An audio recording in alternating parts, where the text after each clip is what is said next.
그 섹션 발표 이게 신청하는 마감일이 제가 딱 홈페이지를 열어본 날로부터 열흘밖에 안 남았어요.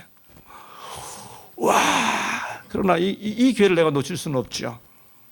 그래가지고 막 급하게 우리 강원도 둔내 누님 집에 왔다가 막 거기서 막 2군데 가지고 어플라이 했습니다. 그 중에 하나가 유대 랍비 문헌 및 DSS 뭐죠? 사회사본에 나타난 하늘 성소를 가리키는 구약 구절들에 대한 연구 뭐 그런 겁니다. 구약에 하늘 성소가 전혀 안 나타나는데 사회사본이나 유대 랍비 문헌에서 도대체 구약의 어떤 구절들을 가지고 하늘 성소라고 말했는지를 조사해 가지고 이제 했는데 이게 보내드리니까 열흘 안에 이게 다 발표하라고 액셉트가 오는 거예요. 그래서 그 2016년 연대에서 있었던 SBL에 제가 2 섹션에서 논문을 발표했었는데 조금 조시는 것 같아서 제가 다른 얘기 한 겁니다. 이 오후에 얼마나 졸리시겠어요. 자, 그때 선지자들이 에스겔 그 중에 아주 핵심적인 구절이 에스겔서입니다. 에스겔 40장부터 48장. 우리 목사님들 혹시 인터넷 들어가가지고 에스겔 40장, 48장 김상래 이렇게 쳐보면 크리스천 투데이에 실린 제 논문이 나올 겁니다. 에스겔 40장, 48장 하면 늘 제 이름이 나옵니다. 제가 한 15년 전에 우리 구약학교에서 발표했던 논문인데요. 제가 전에는 이런 얘기 절대로 안 했습니다. 근데 이제는 뭐 우리 여기 선배님들도 계십니다만 이제 다 이제 올해 제가 환갑이 됐거든요. 뭐 이제 제가 무슨 얘기해도 저 인간 저 교만해가지고 막 그렇게 볼 사람도 없고 또 보면 어쩌겠어요. 이게 우리 교회에 도움이 되고 우리 후배들에게 자극이 된다면 뭐 무슨 얘기를 못 하겠나 싶어서 이런저런 제 경험 이야기를 이제는 하지요. 에스겔 40장 48장의 그 본문이 하늘 성소를 깨우치는데 결정적인 자극이 됩니다. 예루살렘 성소가 멸망했으니까 제사장들이 더 이상 할 일이 없는 거죠. 그들은 이제 사람들을 모아서 할 일이 뭔가요? 토라를 가르치는 것밖에 할 일이 없습니다. 회당에서. 근데 그러다 보니 자연적으로 선지자들의 기능과 이 서기관들의 기능, 지혜자들의 기능이 이제 바뀌죠. 그래서 초기는 제사장, 왕정 시대가 시작되면서 선지자, 성전 멸망 이후에는 지혜자의 순서로 그들의 힘의 역할이 이제 바뀌죠. 예, 이미 말씀드린 대로 창세기 20장 7절에 보면 아브라함이 선지자라고 불렸습니다. 출애굽기 34장 10절에 보면 모세는 뭐 이런 선지자가 없다. 이후로는 이런 선지자가 없다 해서 모세의 기능은 선지자로만 강조되어 있습니다만 시편에 보면 그도 역시 제사장으로 불리지요. 사무엘 선지자입니다. 그런데 우리 다 사무엘 선지자라고 그러지 사무엘 제사장 안 하잖아요. 그렇게 우리가 사무엘을 선지자로 부르고 모세를 선지자로 부릅니다만 성경을 살펴보게 되면 그 시절의 이들의 기능은 역시 주 기능이 오히려 후반부에 보면 사무엘은 좀 달라집니다만 주 기능은 여전히 제사장이에요. 초기 시대는 다 제사장 중심 시대였습니다. 왕정 시대 이후에 제사장의 권위가 선지자들에게로 옮겨가지요. 왕권도 비판하는 존재감을 진 선지자들이었기 때문에 제사장의 불의와 부도덕에 대해서는 날카로운 비판과 책망을 거침없이 했습니다. 아까 말씀드린 대로 기본적으로 제사장들은 이런 맥락으로 부름을 받았고 선지자들은 개인적으로 하나님 앞에 직접 부름을 받았기 때문에 이게 이런 맥락에서 힘의 균형이 바뀌는 순간 왕정 시대가 시작되고 왕들에게마저도 비판과 견제를 하는 선지자들의 기별이 이제 선포되기 시작하면서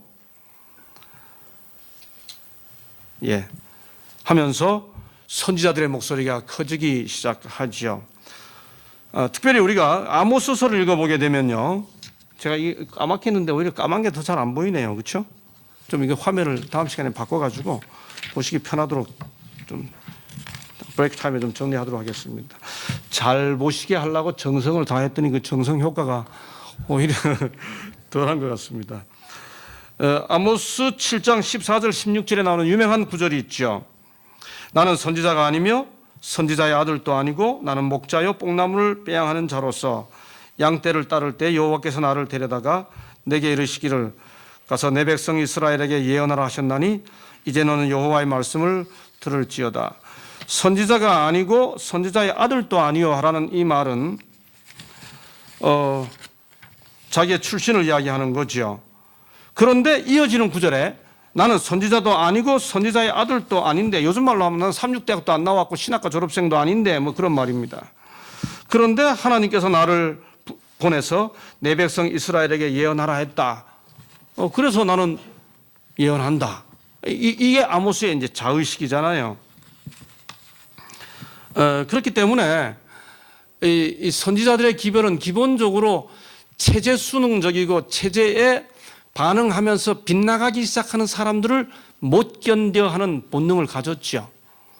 여러분, 요즘 여러분 교인들 만나면 그런 말 안 들으시나요? 이렇게, 목사님, 하나님 믿으라는 말은 내가 이웃 사람한테 할 수 있는데요, 교회 나오라는 말은 잘 못하겠어요. 그렇게 표현합니다.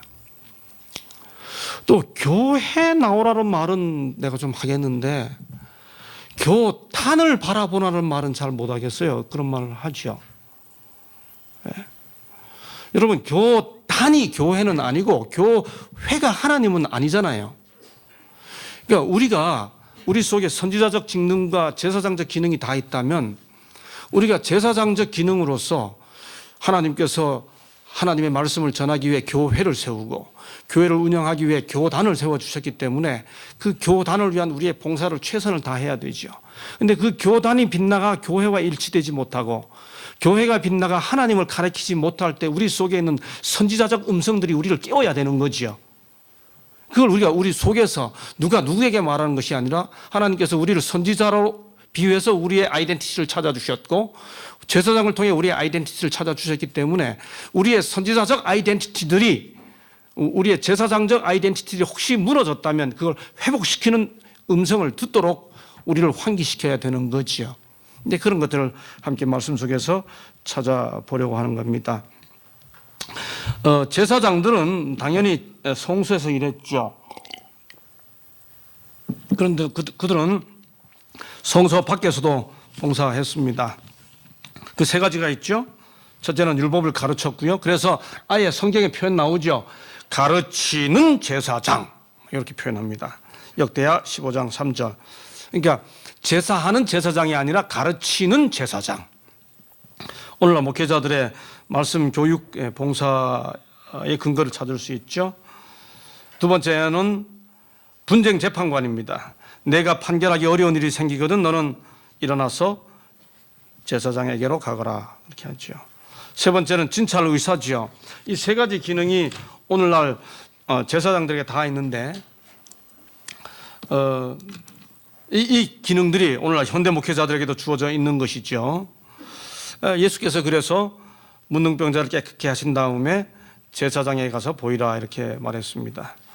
이런 기능을 가지고 있는 제사장들인데 성경에 보면 선지자들이 우리의 제사장적 기능을 담당하고 있는 우리들에게 정신 차리게 해주는 선지자적 목소리들이 있는 거죠. 저는 오늘 첫 시간이 90분인지 60분인지 제가 정확히 몰라가지고 60분 강의를 준비했는데요. 조금 여유 있게 그 사례들을 하나씩 살펴보는 것으로서 90분이 맞나요? 예, 그래서 좀 여유 있게 제가 여기 하나하나 사례들을 좀 살펴보도록 하겠습니다. 저희 첫 시간에 구약에 나와 있는 선지자, 우리는 선지자니까 구약에 나와 있는 선지자들이 제사장들 이래서 틀렸다라고 말했던 내용들을 8가지 부류로 정리해 봤습니다. 그 첫 번째가 이건 순서가 없어요. 사례를 찾아서 여러 가지로 솔팅할 수 있습니다만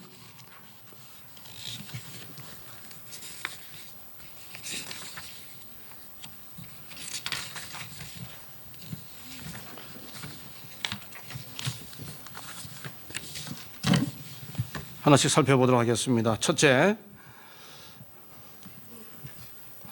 예레미야 5장 31절입니다. 우리 목사님들 함께 읽어주시겠어요? 시작.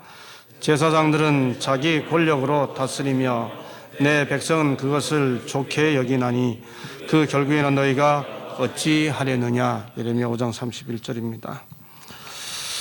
예, 제사장들이 자기 권력으로 다스린다. 이 표현, 우리가 성경을 읽을 때 단어 하나, 문자 하나 놓치면 안 됩니다. 만약에 이게 앞에 자기 권력이 아니고 하나님이라고 하는 하나님의 이렇게 됐으면 하나님의 권력이라고 번역되지 않고 앞에 하나님의 이렇게 됐으면 하나님의 권력이 아니고 권능으로 이렇게 번역됩니다.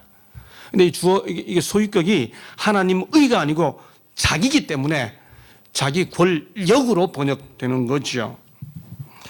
예, 종교 지도자들의 힘은 백성들의 정신과 마음에 영향력을 행사하죠. 뭐 옛날이나 지금이나 저 장삼 이사들 길거리에 있는 일반 사람들이야 무슨 영향력이 있겠습니까? 사람들에게 영향력을 행사하는 것은 역시 지도자들이죠. 종교 지도자들의 힘은 아주 원론적으로 이야기해서 모본에서 나오는 감화로 인한 것이지 지위에서 나오는 건 아니죠.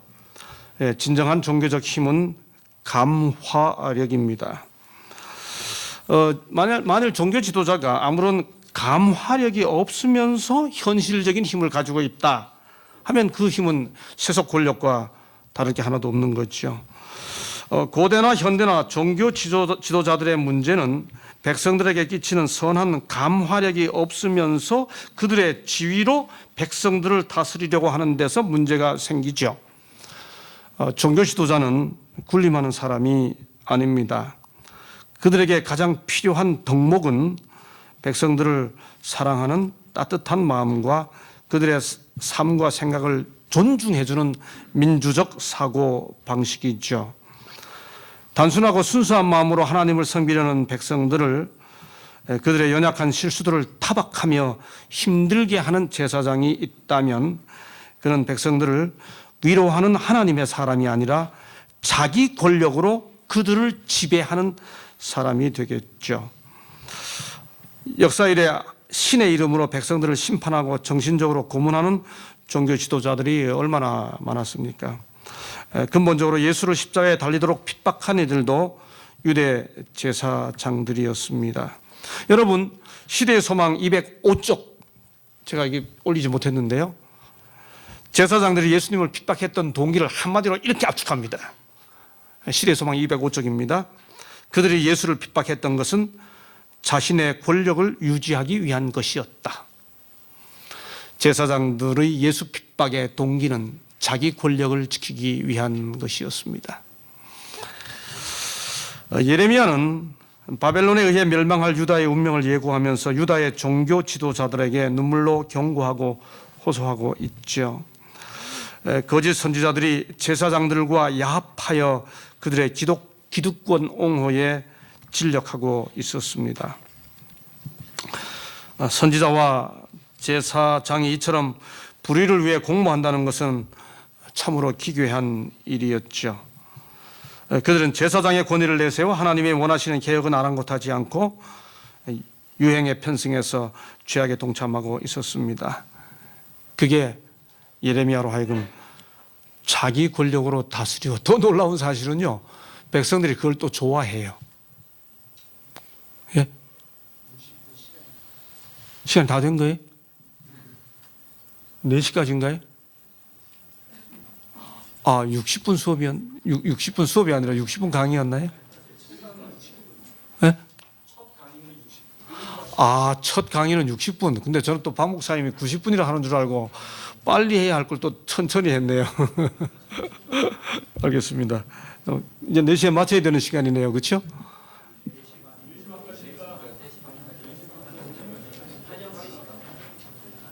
예? 시간을 정확히 좀 알려주시죠. 그래 4시 맞춰야 되나요? 알겠습니다. 그럼 맞추죠, 그러면. 예, 제가 어느 시간이 60분인지 어느 시간이 90분인지 정확히 안내를 못 받아가지고 예, 그런 줄 알았으면 짧은 강의가 있었는데 그건 뒤에 좀. 오케이, 제가 얼른 마치겠습니다.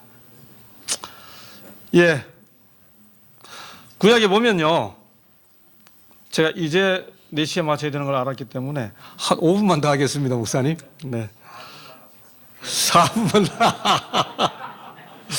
예. 목사님들 요즘 쉬운 성경 다 바꿔놨는데 탐남이라는 말이 뭔지 아세요? 참 이게 개역 개정으로 바꿔놓기를 참 잘했어요. 탐남 참 어려운 말이에요. 이게 막 무슨 말인가 하면 그 밑에 표현해 놓은 것처럼요, 아주 죄 짓는 것에 푹 빠졌다, 제사장들이 푹 빠졌다 이 뜻인데, 위선자가 있는 사회는 희망이 있어요. 왜냐하면 선이 다수기 때문에. 그래서 가짜라도 위선하고 싶은 거니까요. 그런데 위악하는 공동체는 뭐 희망이 없죠. 아니, 악이 절대 다수기 때문에 그게 이제 탐남하는 겁니다. 구약의 제사장들이 그랬다는 거예요. 예, 그게 성전이었죠. 예. 백성들도 여호와께서 어디 계시냐 묻지 않았고 제사장들도 여호와께서 어디 계시냐 말하지 않은 상태가 말라기까지 이어지고 있었습니다. 네.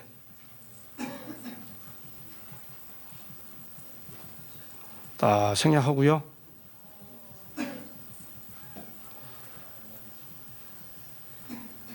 여기 참 겁나는 구절 하나 있습니다. 그 두려움은 뇌물을 위하여, 제사장은 삭슬을 위하여, 선지자는 돈을 위하여. 미가서 3장 11절 참 겁나는 구절입니다. 우리의 선지자적 기별이 우리의 제사장적 기능들, 제가 금식은 금식이 아니다 이렇게 표현했습니다. 예, 금식에 대해서, 제사장들의 금식에 대해 성경에 너희가 너를 위하여 금식하냐 이렇게 했죠. 그건 금식이죠. 자, 요 마지막 언급만 좀 하겠습니다. 개신교 목회자들이요, 교인들에게 목사 대접 잘 하라고 하는 구절로 가끔 인용하는 구절입니다. 제가 몇 번 들었습니다. 예레미야가 4장 16절인데, 여호와께서 노하여 흩으시고 다시 권고치 아니하시리니 저희가 제사장들을 높이지 아니하였으며 장로들을 대접지 아니하였음이라. 그러므로 제사장들을 잘 높이고 장로들을 잘 대접해야 여호와께서 노하지 않으시고 그렇게 하신다고, 이렇게 이 구절을 인용해서 그렇게 이야기합니다.